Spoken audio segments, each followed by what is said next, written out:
Fired FBI Director James Comey testifies on Thursday before the Senate Intelligence Committee. Will this be a controversial day of testimony? Yes, it will be. How do we know that? We know that because the Senate Intelligence Committee has already released the prepared portion of Director Comey's testimony that he will deliver at the top of that hearing on Thursday morning. And three important points come out in that prepared testimony. Number one, Director Comey will testify that at one of his early meetings with President Trump, the president asked him for his loyalty. Loyalty being an unusual thing for a president to ask of an FBI director who's supposed to be independent and who is not appointed by the president, but rather serves a 10-year term.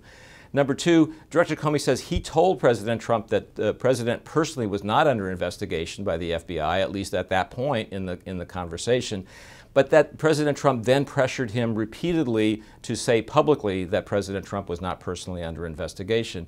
And number three, Director Comey will testify that the president asked him to let this go, in his words, in discussing the investigation of former National Security Advisor Michael Flynn and what kind of contacts he may have had with Russian officials during the course of the campaign and during the transition.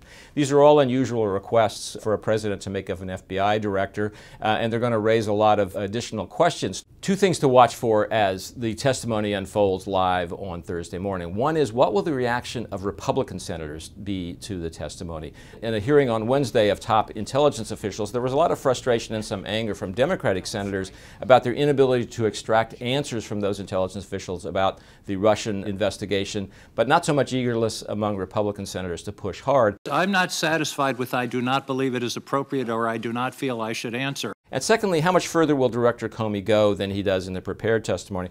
Or will he do what a lot of those intelligence officials did on several questions on Wednesday, which is say, I can't talk about this any further because there's now a special counsel, former FBI Director Bob Mueller, who's investigating this whole matter, and I have to leave those questions up to him. It will, at a minimum, be a widely watched morning in Washington.